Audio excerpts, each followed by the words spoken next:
కూటమి ప్రభుత్వం ఏర్పడి దాదాపు 8 నెలలు కావస్తున్న మేనిఫెస్టోని రిలీజ్ చేసి అందులో సూపర్ 6 అనేటటువంటి హామీల పేరుతో, అదేవిధంగా జనసేన అయితే సూపర్ 6.2.0 అనే పేరుతో వాళ్ళు ఉమ్మడి మేనిఫెస్టోని రిలీజ్ చేసి ప్రజల్లోకి వెళ్ళారు. ప్రజలు ఆశీర్వదించారు.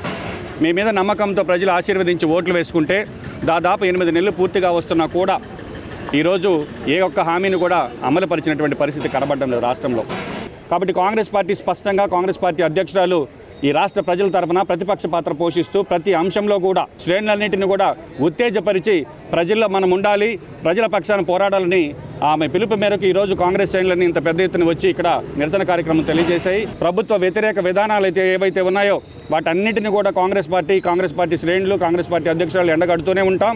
ఈరోజు జిల్లా కాంగ్రెస్ పార్టీ ఆధ్వర్యంలో రాష్ట్ర అధ్యక్షురాలు శ్రీమతి షర్మిలారెడ్డి గారి ఆదేశాల మేరకు, జిల్లా కాంగ్రెస్ పార్టీ అధ్యక్షులు శ్రీ చేవూరు దేవకుమార్ రెడ్డి గారి ఆదేశాల మేరకు జిల్లా కాంగ్రెస్ పార్టీ మొత్తం ఈరోజు కలెక్టర్ దగ్గర ఒక మెమోరాండం ఈ తెలుగుదేశం ప్రభుత్వం ఏర్పాటు చేసుకొని 8 నెలలు పైబడుతుంది, ఇచ్చిన హామీలు అమలు చేయకుండా ఇంకా కొద్ది సమయం కావాలని సిగ్గని చెప్పేసి మేము చెప్తున్నాం. ఖచ్చితంగా ఈ హామీలన్నీ అమలు పరిచేంత వరకు మా పోరాటం కాంగ్రెస్ పార్టీ తరఫున పోరాటం చేయడం జరుగుతుంది. అదేవిధంగా చంద్రబాబు నాయుడు గారు అతను మోసం చేశాడు, నేను వస్తే ఖచ్చితంగా ₹1,00,000 నేను ఇస్తానని చెప్పేసి చెప్పడం జరిగింది. ఈయన కూడా ఆ పథకాన్ని అసలు పేరు కూడా తీసుకోవడానికి ఇష్టపడటం లేదు చంద్రబాబు నాయుడు గారు. పేద ముస్లిం మహిళల బిడ్డలకు దుల్హన్ స్కీము వెంటనే అమలు చేయాల్సిన బాధ్యత తెలుగుదేశం ప్రభుత్వం పైన ఉందని చెప్పేసి తెలియజేసుకుంటాం. చంద్రబాబు ప్రభుత్వం చెప్పిన పథకాలను అమలు చేయకుండా నిద్రపోతుందా లేకపోతే నిద్ర నటిస్తుందా అనే ఉద్దేశంతో ఈ తాళీ బజావ్ అనే కార్యక్రమం చేయడం జరుగుతుంది. నిద్రపోయే ప్రభుత్వాన్ని లేపేదానికి.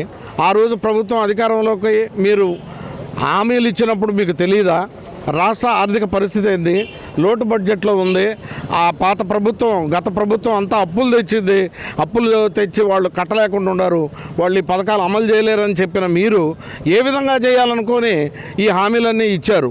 సంపదను ఎక్కడ సృష్టించాలనుకున్నారు, సృష్టించడం తెలియలేదా? మీరేమన్నా కొత్తగా వచ్చిన ముఖ్యమంత్రులా? కాదు, 14 సంవత్సరాల అనుభవం ఉండే ముఖ్యమంత్రులు. ఇవన్నీ చూడకుండానే మీరు హామీలు ఇచ్చారా? ప్రజల్ని తప్పుదో పట్టించేదానికే మీరు ఇచ్చిన హామీలు అని మేము అనుకుంటున్నాం.